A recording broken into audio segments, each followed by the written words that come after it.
Hey, what's up, everybody? It's just Charles Sebastian, and welcome you guys to another episode of the DREAMERSPRO show, where we cover everything from sports, hot topics, classic debates, entertainment, and we give you guys a fresh perspective on things and how we see them. And today I have an excellent show for you guys here today. But before we get into it, please make sure you like the video and sub to the channel. Now, I, for the longest time, have said that I believe that Stephen A. Smith is a political grifter.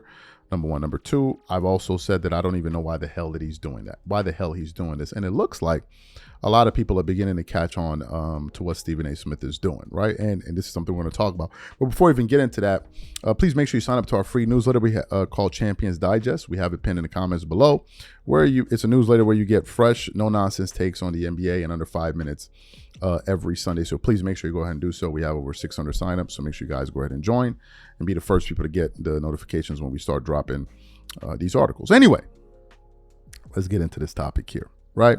I've been one of the people that's been vocal on this, and we did a lot of shows in October that did very, very well talking about this, right? Now, Stephen A. Smith fashions himself as an independent. I've always said he's not. I think that Stephen A. Smith is a Democrat or liberal, however you want to describe him, because all you have to do is just go back and listen to some of his rhetoric over the last, 10 years, and you'll be able to figure that one out, right?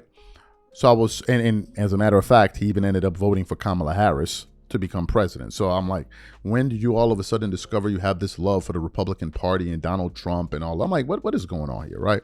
But for whatever reason, Stephen A. Smith decided that this is the road that he wanted to go down. And I think the reason he did that was simply because at the time, that was the thing that was trending. If you want to do a podcast, especially if you're going to be talking politics, you're going to be a conservative, a MAGA, or however you want to describe it, right?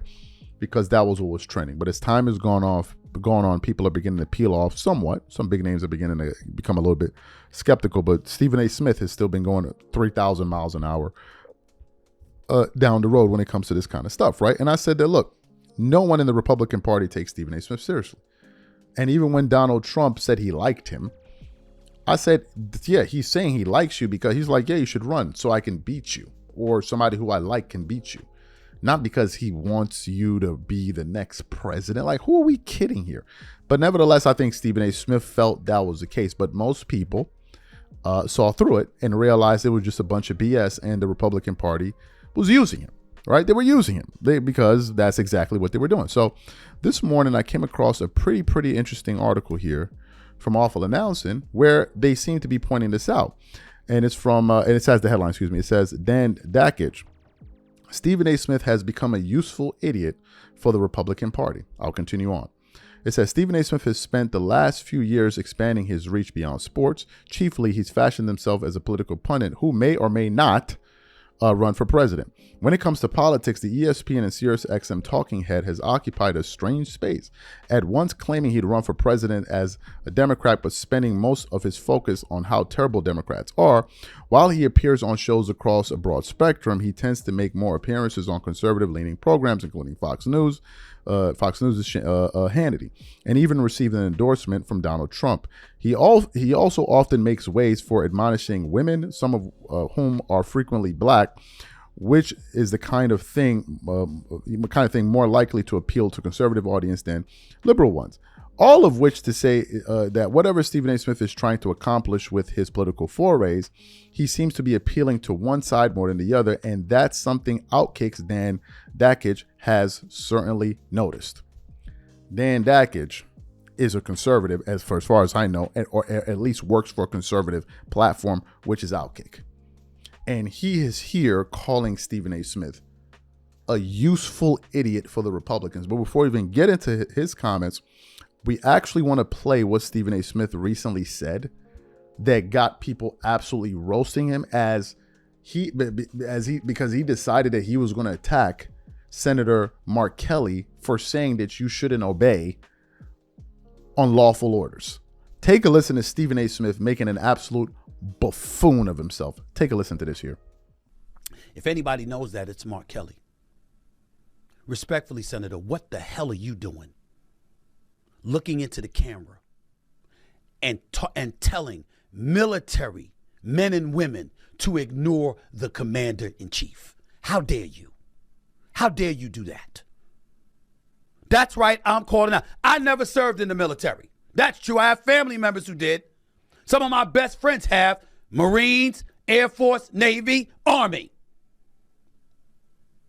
I haven't heard one of them, not one of them, say that was okay. How dare you do that? Is it treason? No. Is it punishable by death? It shouldn't be. So the answer is no. But you know better, Senator Kelly. You know better. How dare you do that? What are you supposed to do? You're a ranking senator.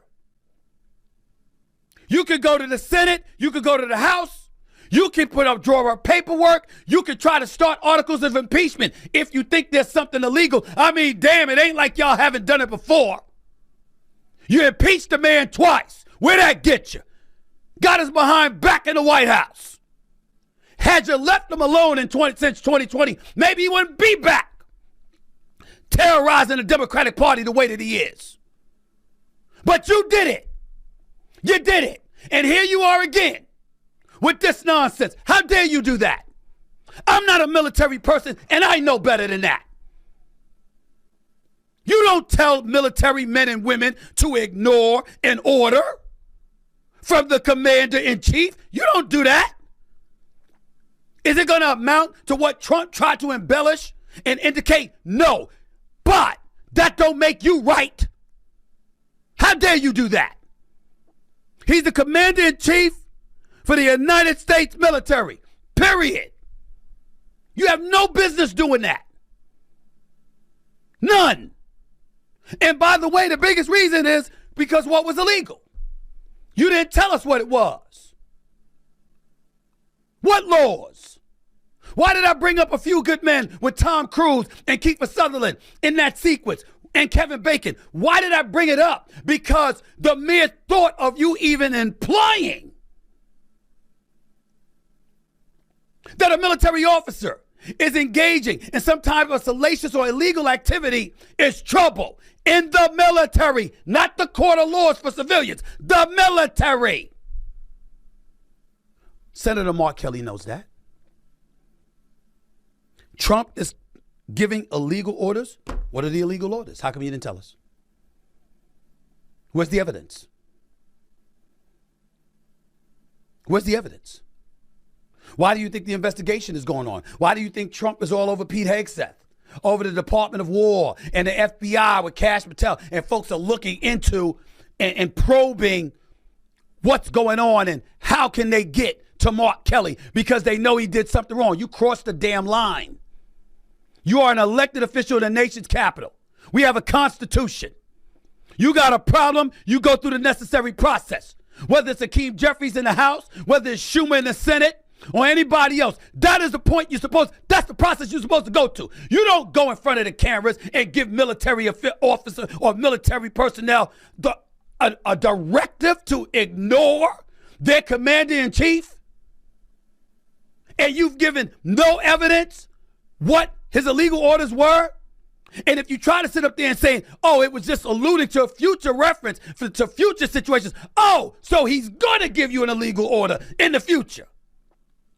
Ladies and gentlemen, that flies over the airwaves of Sirius XM or one of these news networks or something like that. It does not apply in our military. You can't do that. So you heard this here.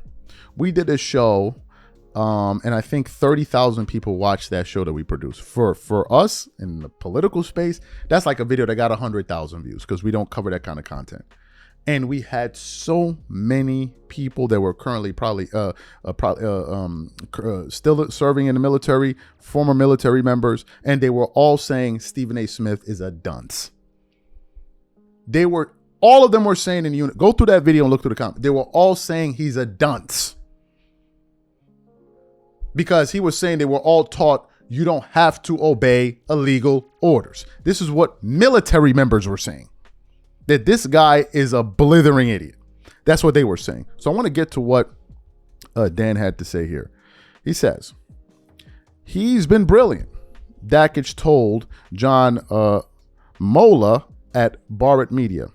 He's become a useful idiot for the Republican Party and has become a guy that has figured out how to appease the Democratic Party. The former ESPN college basketball analyst also offered kudos to Smith, expressing appreciation for the effort Smith has put into all his endeavors. I think he's doing a wonderful job, said Dakich. Media finds people they can use to put on shows. Someone who will give their side or know where to stand on an issue. He's been brilliant. Do you think this is a compliment? Do you think this is a compliment? It's not. He's saying what we all know. Conservatives, Republicans, however you want to clout, they don't take Stephen A. Smith seriously at all. They don't. If Stephen A. Smith was running for any kind of office, they're not voting for him. They're not.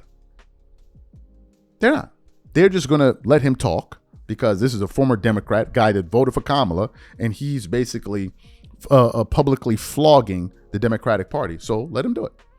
They're like, you see, even Stephen A. Smith thinks these people are rudderless and confused, and they don't know what they're doing, and they shouldn't be in power, and they should never be in power, right? And I'm saying to myself, you're making $100 million. Why are you doing this? Why are you doing this? Why? I don't understand. That's the part I don't get. Why are you doing this? It's not like as if you need the money. So why are you doing? I can understand a lot of political grifters, and there are a lot of them, and not just grifting in terms of, a black guy saying stuff that white. No. There are white people that say stuff that racist white people want to hear and vice versa. They're grifters all over they're all across the board. There are people that grift for a living. They say things they don't believe, but they know that an audience believes. So therefore they can make money. It happens all the time. And usually the reasons these people do this is because they need funds. So I'm always flummoxed when I see someone in his position that clearly isn't in need of dollars doing it. It's like he's doing it for free, damn near. And I just don't understand it. To the point where you have military members calling you out like, bro, you are confused on these matters, but you're very loud and aggressive about making your point. I don't understand it. Maybe y'all can explain it to me in the comment section. These are my thoughts. Y'all have a great day. I'm out. Peace.